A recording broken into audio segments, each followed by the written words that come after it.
سورۃ مومن ہم شروع کرنے جا رہے ہیں۔ بسم اللہ الرحمن الرحیم۔ حامیم حروف مقطعات ہیں۔ تنزیل الکتاب من اللہ العزیز العلیم، نازل کیا جانا ہے اس کتاب کا اس اللہ کی جانب سے جو زبردست ہے، صاحب علم ہے۔ غافر الذنب وقابل التوب شدید العقاب ذی الطول، وہ اللہ جو بخشنے والا ہے گناہوں کا، قبول کرنے والا ہے توبہ کا، سزا دینے میں بہت سخت ہے، وہ بہت طاقت اور قدرت والا ہے۔ یہاں اللہ تعالیٰ کی 4 شانوں کا ذکر ہوا ہے کہ اللہ تعالیٰ گناہوں کو بخشنے والا ہے، اللہ تعالیٰ بندے کی سچی توبہ کو قبول کرتا ہے، لیکن پھر جو اللہ کی نافرمانی کرتا ہے، اپنے گناہوں کی بخشش کے لیے دعا نہیں کرتا، توبہ کا اظہار نہیں کرتا، تو پھر اللہ شدید العقاب بھی ہے، سزا دینے میں بھی بہت سخت ہے، ذی الطول ہے، بہت طاقت اور قدرت رکھنے والا ہے۔ لا الہ الا ہو، اس کے علاوہ کوئی معبود نہیں، الیہ المصیر، اور اسی کی طرف لوٹ کر جانا ہے۔ سورۃ مومن اور سورۃ زمر دونوں صورتوں کے بنیادی اور مرکزی مضمون میں مماثلت پائی جاتی ہے۔ سورۃ زمر کا ہم نے مرکزی مضمون دیکھا تھا توحید فی العبادت، اور سورۃ مومن کا مرکزی مضمون توحید بالدعا ہے۔ اور دعا کے بارے میں نبی صلی اللہ علیہ وآلہ وسلم کا فرمان ہے، دعا عبادت کا جوہر ہے۔ یہ ترمذی کی روایت ہے۔ ایک اور ترمذی کی حدیث ہے، اس میں یہ الفاظ آتے ہیں کہ دعا ہی اصل عبادت ہے۔ تو اس لحاظ سے دیکھا جائے تو توحید فی العبادت اور توحید فی الدعا آپس میں لازم و ملزوم ہیں۔ چنانچہ جس طرح عبادت کے حوالے سے سورۃ زمر میں بار بار مخلص لہ الدین کی تکرار ہے، اسی طرح اس صورت میں فدعوا اللہ مخلصین لہ الدین کی بار بار تاکید کی گئی ہے، یعنی دعا کرو اللہ سے اس کے لیے اپنی اطاعت کو خالص کرتے ہوئے۔ ایسا نہ ہو کہ دعا تو اللہ سے مانگ رہے ہو لیکن اطاعت کسی اور کی کر رہے ہو، اگر ایسا ہوگا تو یہ انتہائی بتک کی حرکت ہوگی۔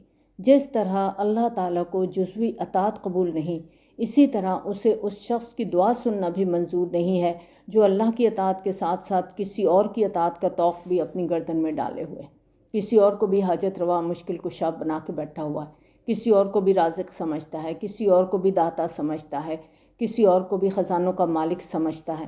ما یجادل فی آیات اللہ الا الذین کفروا فلا یغررک تقلبہم فی البلاد، نہیں جھگڑتے اللہ کی آیات میں مگر وہی لوگ جو کفر کرتے ہیں، تو اے نبی صلی اللہ علیہ وآلہ وسلم زمین میں ان کی چلت پھرت آپ کو دھوکے میں نہ ڈالے۔ یہاں نبی صلی اللہ علیہ وآلہ وسلم کو مخاطب کر کے تمام مسلمانوں کو یہ بات سمجھائی جا رہی ہے کہ یہ جو کفر کرنے والے لوگ ہیں، جو غیر مسلم ہیں، ان کے مادی وسائل، ان کی طاقت، ان کی ترقی، ان کی ٹیکنالوجی تمہیں مروب نہ کرے، کسی دنیاوی سپر پاور کے دھوکے میں آ کر کہیں تم اللہ کی قدرت اور طاقت کو نہ بھول جانا۔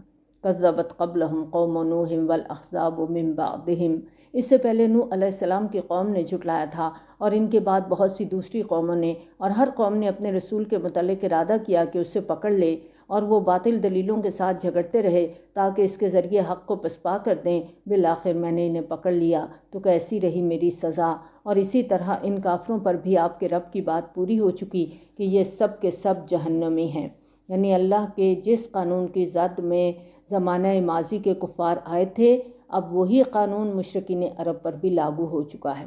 الذین یحملون العرش ومن حولہ، وہ فرشتے جو عرش کو اٹھائے ہوئے ہیں اور وہ جو ان کے ارد گرد ہیں۔ اس آیت کو پڑھتے ہوئے سورۃ زمر کی آخری آیت کو ذہن میں رکھیے۔ میدان حشر میں عدالت الہی کا اختتامی منظر ہم نے دیکھا تھا۔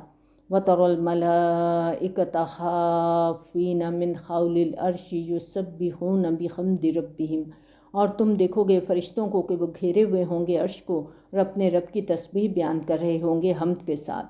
یہاں ان حاملین عرش اور ان کے ساتھی ملائکہ کا ذکر دوبارہ ہو رہا ہے۔ الذین یحملون العرش ومن حولہ، وہ فرشتے جو عرش کو اٹھائے ہوئے ہیں اور وہ جو ان کے ارد گرد ہیں، یسبحون بحمد ربہم ویؤمنون بہ، وہ سب تسبیح کر رہے ہوتے ہیں اپنے رب کی حمد کے ساتھ اور اس پر پورا یقین رکھتے ہیں۔ ویستغفرون للذین آمنوا، اور اہل ایمان کے لیے استغفار کرتے ہیں۔ یہ فرشتے جو اہل ایمان کے لیے دعائیں مانگتے ہیں، اور کیا دعائیں مانگتے ہیں؟ ربنا وسعت کل شیء رحمۃ وعلما، اے ہمارے پروردگار تیری رحمت اور تیرا علم ہر چیز کا احاطہ کیے ہوئے ہے۔ فاغفر للذین تابوا واتبعوا سبیلک، بس بخش دے ان لوگوں کو جنہوں نے توبہ کی اور تیرے راستے کی پیروی کی۔ یعنی فرشتے اللہ تعالیٰ کے حضور درخواست کرتے ہیں کہ اللہ تو ہر شے کو جاننے والا ہے، تیری رحمت تو ہر چیز کو اپنی گود میں لیے ہوئے ہے، پھر بھی ہم تجھ سے تیری رحمت کی درخواست کرتے ہیں، اور اہل زمین میں سے جو بھی ایمان والے ہیں، جو بھی نیک لوگ ہیں، ان کے لیے استغفار کرتے ہیں۔ اے پروردگار تو ان کی خطاؤں کو بخش دے، ان کے گناہوں سے درگزر فرما۔ وقہم عذاب الجحیم، اور ان کو جہنم کے عذاب سے بچا لے۔ ربنا وادخلہم جنات عدن التی وعدتہم، اے پروردگار انہیں داخل فرمانا ان رہنے والے باغات میں جن کا تو نے ان سے وعدہ کیا ہے۔ ومن صلح من آبائہم وازواجہم وذریاتہم انک انت العزیز الحکیم، اور ان کو بھی جو نیک ہوں، ان کے آباء و اجداد، ان کی بیویوں اور ان کی اولاد میں سے تو یقیناً زبردست ہے، کمال حکمت والا ہے۔ وقہم السیئات، اور انہیں بچا لے برائیوں سے۔ ومن تق السیئات یومئذ فقد رحمتہ، اور جسے تو نے اس دن برائیوں سے بچا لیا اس پر تو نے بڑا رحم کیا۔ وذالک هو الفوز العظیم، اور یقیناً یہ بہت بڑی کامیابی ہے۔ ابھی جو ہم نے آیات پڑھی، مومنین صادقین کے حالات کا نقشہ دکھایا گیا کہ قیامت کے دن حاملین عرش ملائکہ ان کی مغفرت کے لیے دعائیں کر رہے ہوں گے، اور نہ صرف ان کے لیے بلکہ ان کے آباء و اجداد، ان کے اہل و عیال کے لیے بھی سفارش کریں گے کہ ان میں سے اگر کوئی جنت کے نچلے درجے میں ہے تو آپ پروردگار تو اس کے درجات کو بھی بلند کر دے، تاکہ وہ اپنے ان عزیز و اقارب کے ساتھ مل جائے جنہیں بلند تر درجات عطا ہوئے ہیں۔ اب اگلی آیات میں اس کے برعکس کفار اور مشرکین کے حالات کا منظر دکھایا جا رہا ہے۔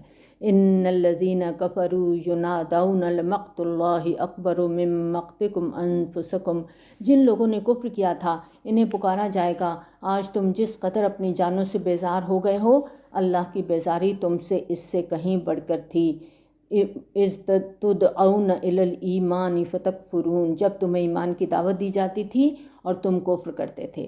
آج عذاب کو دیکھ کے تمہاری جان پہ بنی ہوئی ہے، تم اپنی جانوں سے بیزار ہو، موت کی دعائیں کر رہے ہو۔ پیچھے پڑا تھا نا کہ اللہ ہمیں موت دے دے، تو اللہ تعالیٰ نے کیا فرمایا تھا، آج ایک نہیں کئی موتوں کو پکارو۔ لیکن یاد کرو وہ وقت جب تم دنیا میں تھے، اللہ کا رسول تمہیں اللہ کی طرف بلاتا تھا، قرآن کی طرف بلاتا تھا، تمہیں ایمان اور جہاد فی سبیل اللہ کا راستہ دکھا رہا تھا، اور تم مسلسل انکار کر رہے تھے۔ اس وقت اللہ تعالیٰ تم سے جس قدر بیزاری محسوس کر رہا تھا وہ تمہاری اس بیزاری سے کہیں زیادہ تھی جو آج تم لوگ اپنی جانوں پہ محسوس کر رہے ہو۔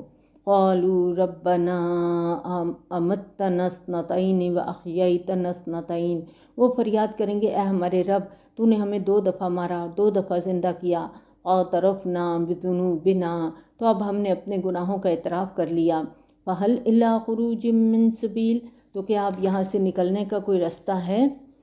ذالکم بانہ اذا دعی اللہ وحدہ کفرتم، اب یہ جہنم کیوں ہے تمہارے لیے؟ یہ اس لیے ہے کہ جب اکیلے اللہ کو پکارا جاتا تھا تو تم انکار کرتے تھے۔ وَإِن يُشْرِكْ بِهِ تُؤْمِنُوا، اور اگر اس کے ساتھ شرک کیا جاتا تو تم مان لیتے تھے۔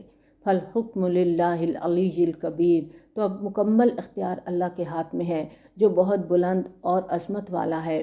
هُوَ الَّذِي يُرِيكُمْ آيَاتِهِ وَيُنَزِّلُ لَكُم مِّنَ السَّمَاءِ رِزْقًا، وہی ہے جو تمہیں اپنی نشانیاں دکھاتا ہے اور اتارتا ہے تمہارے لیے آسمان سے روزی۔ اللہ تعالیٰ آسمان سے بارش برساتا ہے اور بارش کا پانی زمین سے روزی پیدا کرنے کا سبب بنتا ہے، اور نہیں نصیحت حاصل کرتا مگر وہی جو رجوع کرتا ہے۔ فَادْعُوا اللَّهَ مُخْلِصِينَ لَهُ الدِّينَ وَلَوْ كَرِهَ الْكَافِرُونَ، پس تم پکارو اللہ کو اسی کے لیے اطاعت کو خالص کرتے ہوئے، خواہ یہ کافروں کو کتنا ہی ناگوار ہو۔ مخلصین لہ الدین، کہ یہ کلمات سورہ زمر اور اس صورت کے درمیان مشابہت کی علامت ہے، دونوں صورتوں میں یہ کلمات بار بار آئیں۔ ظاہر سی بات ہے کہ توحید خالص کا عملی مظاہرہ اللہ کے نافرمانوں اور طاغوتی کارندوں کو تو کبھی بھی اچھا نہیں لگے گا۔ وہ تو چاہیں گے کہ توحید کا ذکر بھی ہوتا رہے اور کاروبار شرک بھی چلتا رہے۔ کبھی کبھار چلو ٹھیک ہے، اللہ کا حکم بھی کوئی مان ہی لیں گے، لیکن ساتھ ساتھ دوسرے خداؤں، دوسرے حاجت رواؤں کو بھی خوش رکھیں گے۔ رفیع الدرجات ذو العرش، وہی اللہ ہے درجات کو بلند کرنے والا، عرش کا مالک۔ یہاں پر پھر اللہ تعالیٰ کی شان کا بیان ہے۔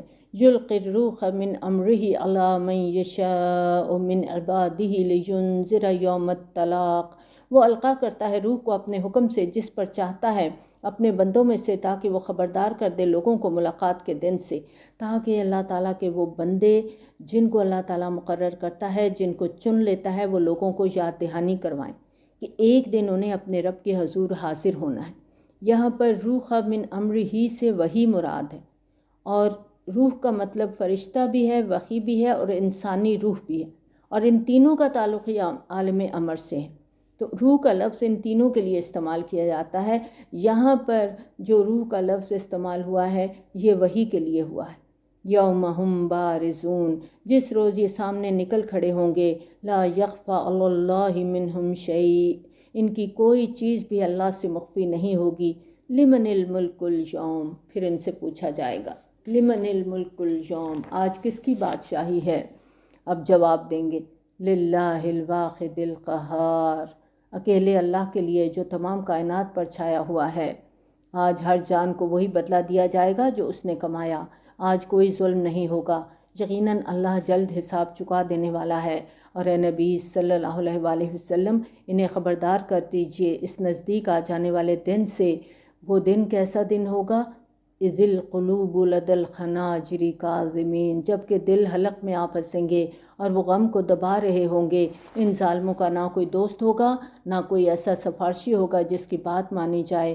وہ جانتا ہے نگاہوں کی چوری کو بھی اور جو کچھ سینوں میں چھپا ہے اس کو بھی، اور اللہ فیصلہ کرے گا حق کے ساتھ، اور جن کو یہ لوگ اللہ کے سوا پکارتے ہیں وہ کسی چیز کا بھی فیصلہ نہیں کریں گے۔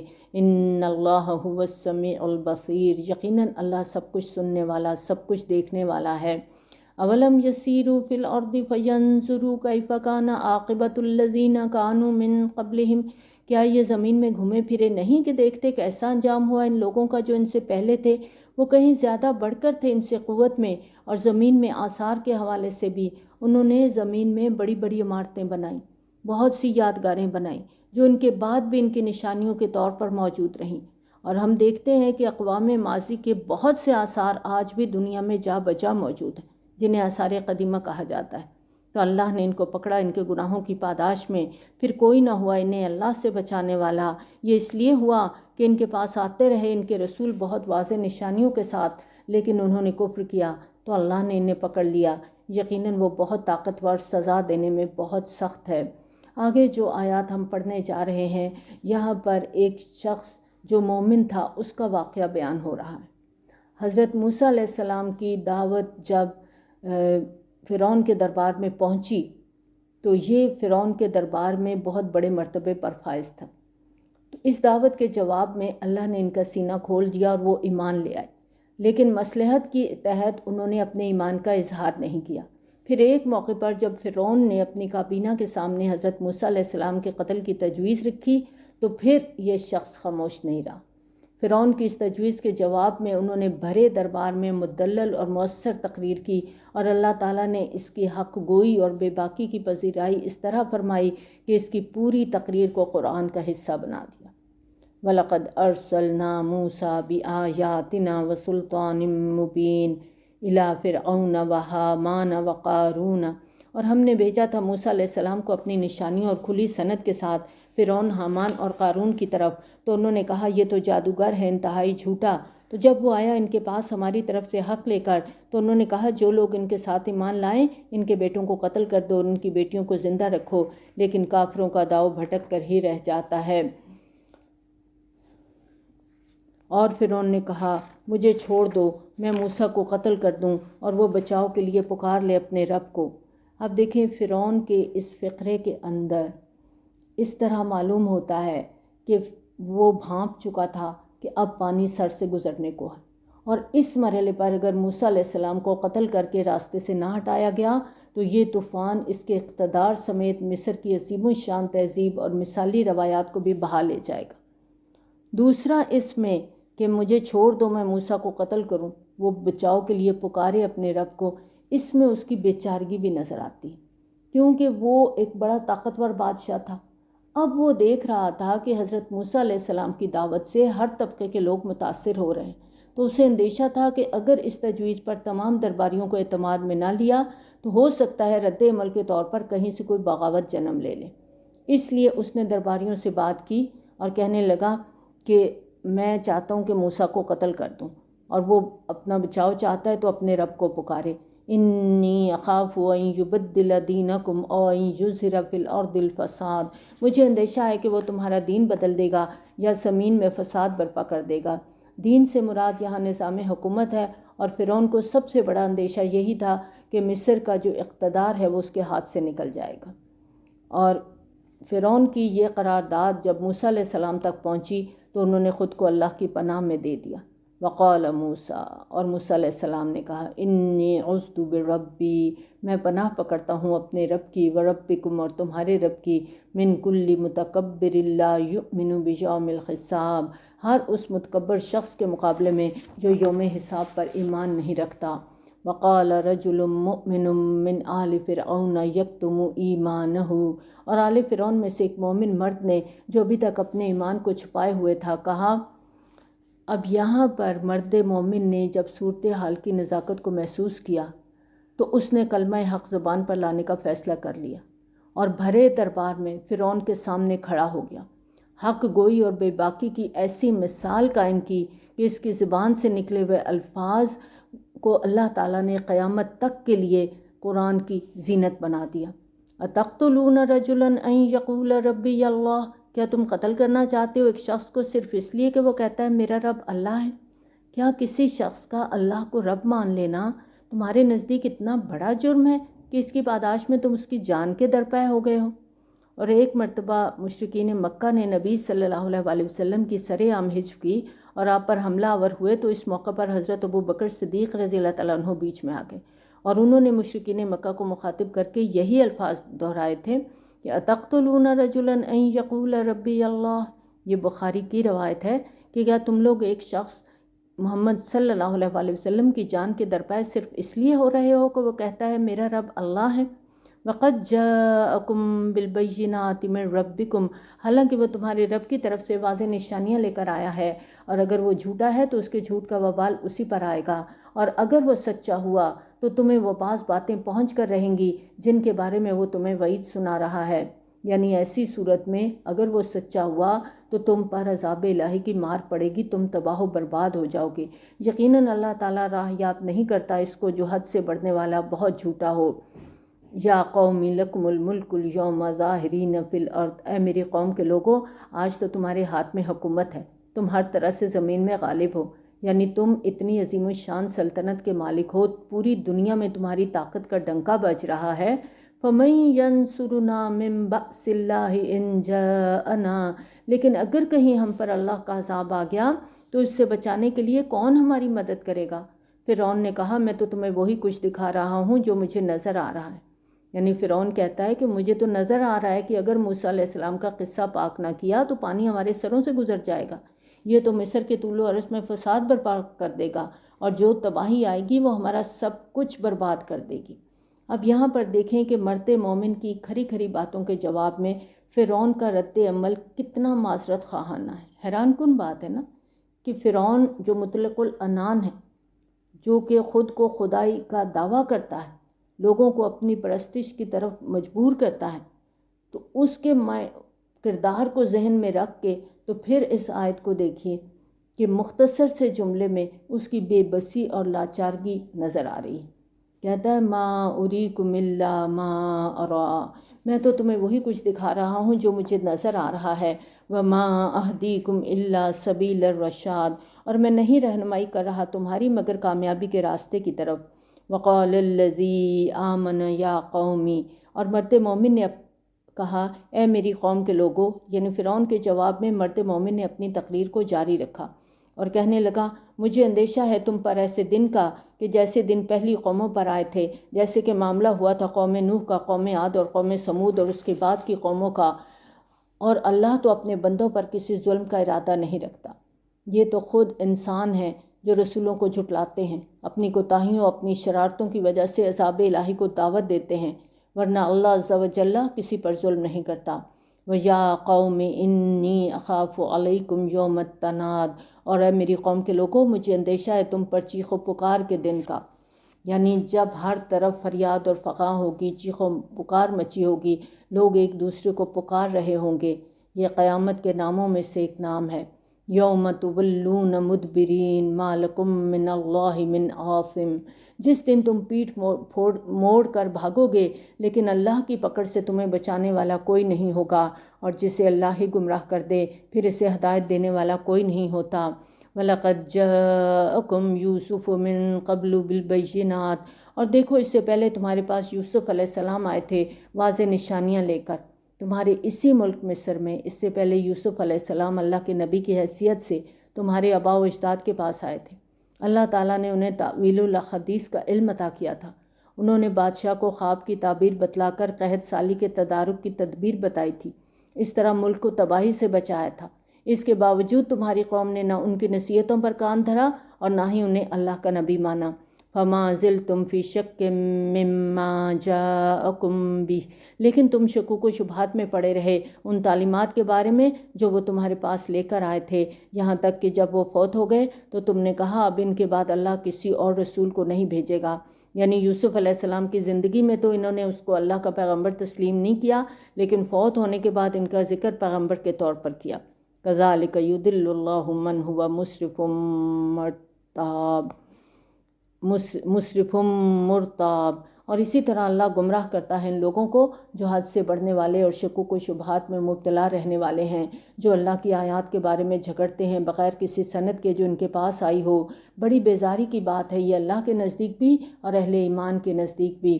كَذَلِكَ يَطْبَعُ اللَّهُ عَلَى كُلِّ قَلْبِ مُتَكَبِّرٍ جَبَّارٍ، اسی طرح اللہ مہر لگا دیا کرتا ہے ہر اس شخص کے دل پر جو متکبر اور سرکش ہو۔